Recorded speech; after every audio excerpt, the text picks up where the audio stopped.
this Farahri as I keep it. Oh, oh, oh, oh, hey, yeah. The dance floor going crazy when we step on the stage and stop moving our body. We are the life of the party. We shutting them down from here to Cali. Yeah, yeah, yeah. That's how we really do. Me and my crew, we bring the song. How do you see evolution of your music over the years?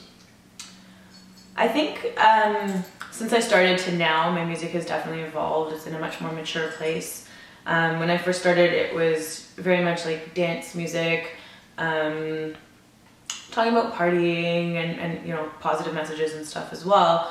But now the stories are much more about my life, about relationships, struggles, personal struggles, relationship struggles, all that kind of stuff. And then there's still the fun stuff as well, but it's definitely a much more mature sound now, and I'm happy because it's in that pop R&B genre that I grew up loving and really wanted to be. How do you find mixing different genres of music, specifically about indie music?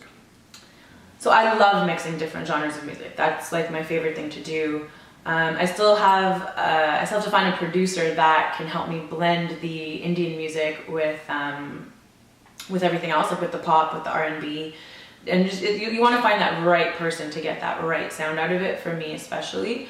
So I'm really excited to do that in the future, but I've had little tastes of it so far. I just haven't done as much of it as I want to just yet. Tell us about your experiences while performing for America's Next Top Model. Oh, that was probably one of my favorite shows because it blended two things that I love, fashion and music.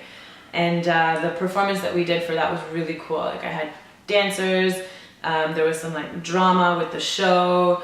I had this crazy Jamaican hype man, Farahri, he was awesome. And then an electric guitarist. And we brought things on at different parts of the show, so it kept building for the audience, and it was just so fun. And then like I performed some songs that were about fashion and being a trendsetter and all that.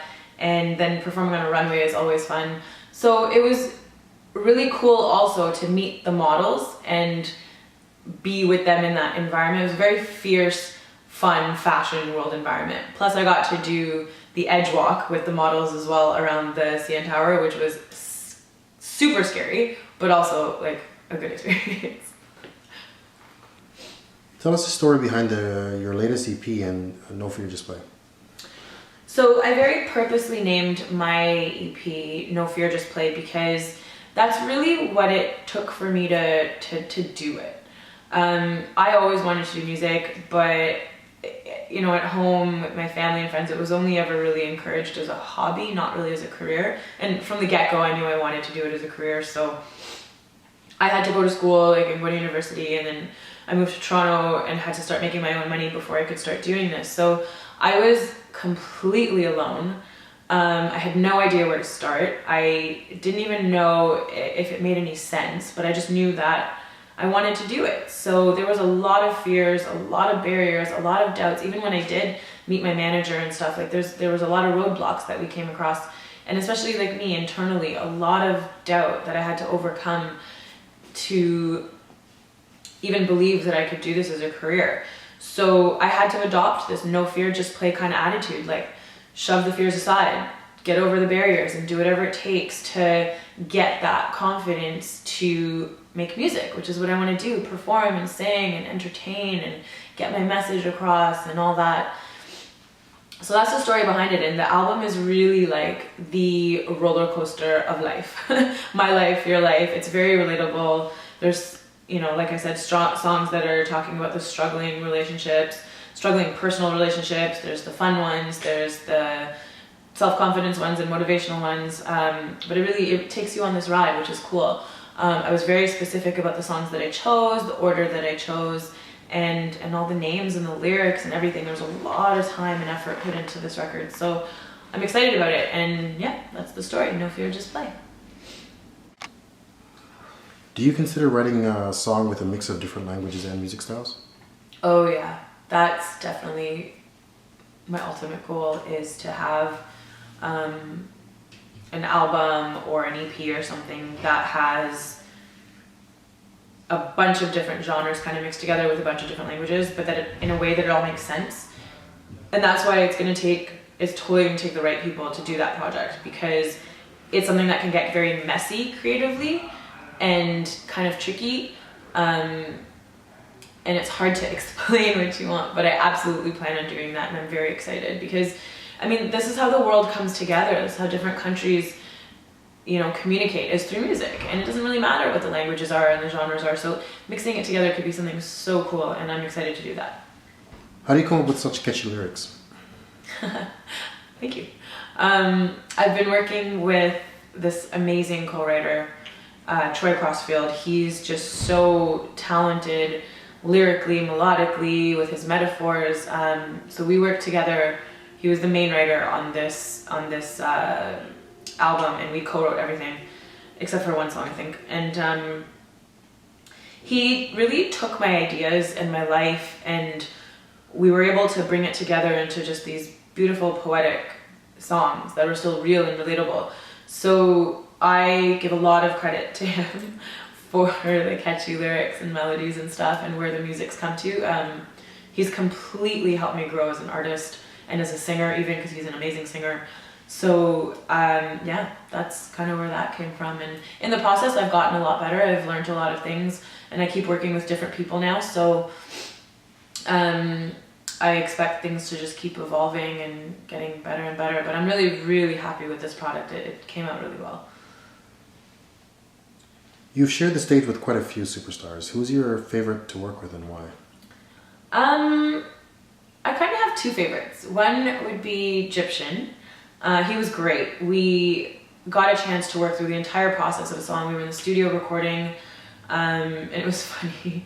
At first, I could barely understand what he was saying, because he spoke in a very strong patois from Kingston, and I was only used to patois from, the Northwest. But we got along. We were in the studio. He's great in the studio. He's got an amazing voice, so quick. It was great. And then we shot the video, then we performed.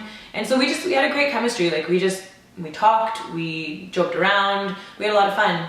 And then Chocolair was also amazing to work with. Again, another guy who's just like, lyrically was so quick. Brought him an idea, hey, you into this? Yeah. And we're in the studio, shot the video, went on a tour with him, and he's such a humble guy. Chocolair, I would say, is probably one of the most humble, most amazing artists I've ever met.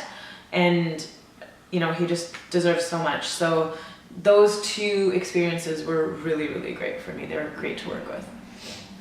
Who was your first ever celebrity crush? My first celebrity crush. I think it was a three-way tie between Mark Wahlberg, Tyson Beckford, and Amir Khan.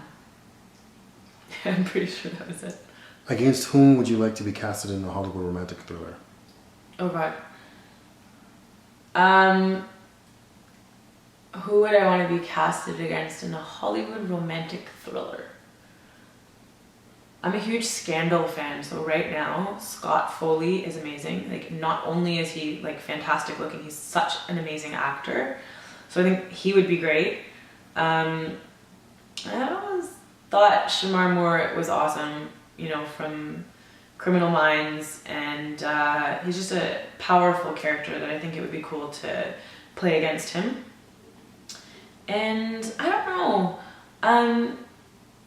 there's a lot of great actors out there, so somebody who I could have that acting chemistry with. It's not really all about looks or everything, it's about who you have that chemistry with and who can bring the best out of you. So, really anyone that could do that, but Scott Foley would be awesome. Tell us about other projects that you have coming up. So I have a collaboration coming up with Stephen Vitale. He is a very talented multi-instrumentalist producer, Billboard charting. He's just really great. And we're going to work on a couple of his songs, put lyrics to them, because most of his stuff is instrumental. So I'm really excited for that. That's upcoming. The Firefly Challenge is upcoming. Continue to market the EP, go on tour, shooting music videos, which is one of my favorite things to do. We're in the process of doing all that right now. And really just continuing telling the story of this album to, you know, my existing fans, my whole world of potential new fans, and just doing what I love and spreading my message. And I'm always very busy. I have like 100,000 ideas all at the same time, so I kind of have to pick and choose what I want to do next and how much I can handle. But yeah, I'm really excited for everything coming up, and I hope you guys are too. What are your New Year's resolutions? It's a good question. I don't know if I've thought that far ahead yet. I would say to just continue growing as an artist. Right now I'm learning a lot about marketing an album, and all the different avenues that there are right now with marketing a product like this, because, you know, the whole music world has shifted in the last 10 years. So there's so many more avenues every day that come up to promote your stuff online and to reach new audiences. So my New Year's resolution is to reach a ton of new people, to introduce them to me and my music, and get my message to them to be fireflies and love their life and be happy and all that kind of stuff. And I'd say personally, my New Year's resolution is probably to, I don't know, just keep growing as a person. Maybe having more of a balance with my life. Everything tends to be very music oriented, and I don't take too many breaks. So maybe having a bit more of a balance, traveling a little bit more, and sleeping a little bit more probably. A message that you would like to convey to your fans? Be a firefly. A firefly is someone who, when all the lights are off, you don't see race, gender, color, religion. All you see is the light that shines in the other person. And it's the same light that shines in you. So we're all the same. And we're all accountable for each other shining bright so that the world can shine brighter. And that's the message I want to get across with the fireflies, is that be so happy with yourself. Follow your dreams, follow your passions, even if you don't do it as a career, like even if you just do it as a hobby or whatever, but be so happy that you give off this light, this energy that energizes the person next to you and everybody you talk to. And that's really what a firefly is, and that's why I call my fans my fireflies, because I get the light and the energy from you guys, and that's what I want to emit to you. I want us to shine so bright that it helps you guys shine bright, and I want to inspire you guys, just like how you guys inspire me and other people have inspired me. So my message, be a firefly. What is the best way for your fans to reach you?